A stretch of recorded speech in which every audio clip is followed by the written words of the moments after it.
अस्सलाम वालेकुम। अबरार रशीद आपकी खिदमत में एक मरतबा फिर हाजिर है और मेरी आपसे रिक्वेस्ट कि अगर अभी तक आपने मेरे चैनल को सब्सक्राइब नहीं किया तो उसे सब्सक्राइब कर लें और जो घंटी का बटन है उसको ज़रूर प्रेस करें।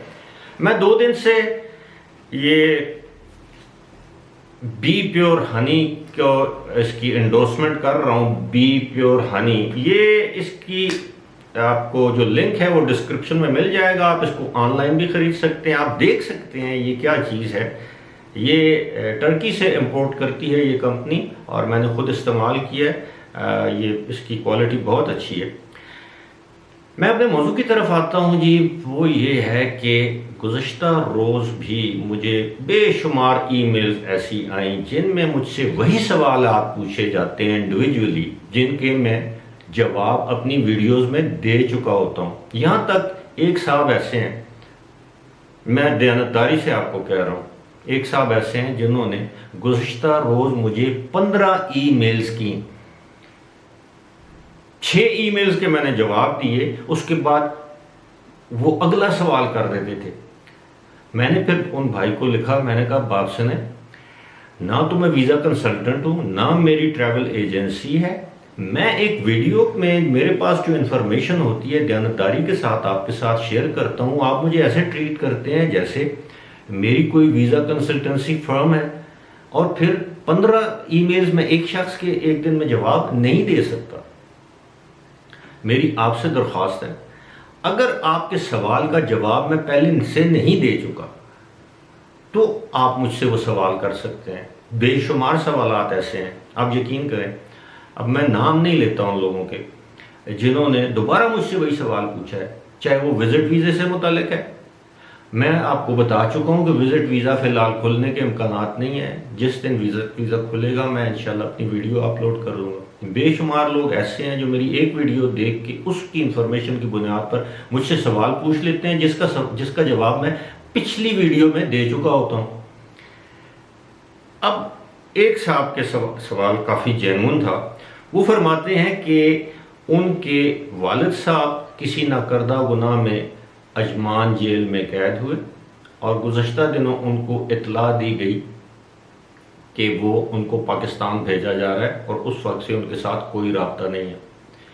उनसे मेरी दरख्वास्त है जिन्होंने ये सवाल किया, जिनके वालिद साहब अजमान जेल में कैद थे या हैं, अब फौरी तौर पर यूएई में पाकिस्तान की एम्बेसी जो अबू धाबी में या दुबई में जो काउंसलेट है, आप उससे रब्ता करें। उसका मैं आसान तरीका बताता हूँ। उनके ईमेल्स हैं, आप मिनिस्ट्री ऑफ फॉरेन अफेयर्स के, क्योंकि जब आपने मेल की तो मैं समझ गया कि आप माशाल्लाह पढ़े लिखे इंसान हैं, डॉक्टर हैं या इंजीनियर हैं। आप उनके पाकिस्तान की जो मिनिस्ट्री ऑफ फॉरेन अफेयर्स है, आप 2 तरीके हैं आपके पास। एक तो ये है कि आप उनके पास उनका एक है मिडल ईस्ट या यूएई डेस्क, आप वहाँ पे एक कुरियर सर्विस के ज़रिए एक लेटर बना के भेज दें। दूसरा तरीका ये है कि आप उनकी वेबसाइट पे जाएं, मिनिस्ट्री ऑफ फॉरेन अफेयर्स की, वहाँ पे आप यूएई दुबई का लिखें, वहाँ पे उनके नंबर्स और आपको ईमेल एड्रेसेस मिल जाएंगे।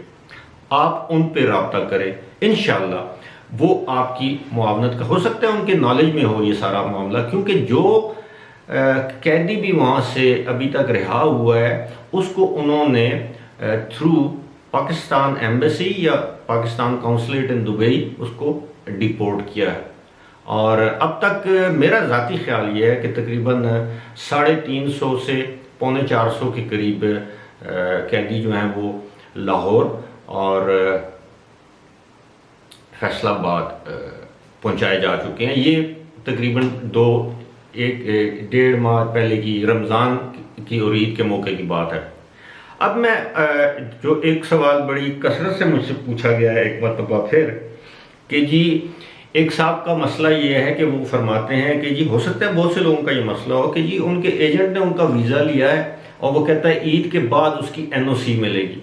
तो मेरे भाई, अगर आपने एजेंट के ज़रिए वीज़ा लिया है तो फिर आपको उस एजेंट पर भरोसा करना पड़ेगा।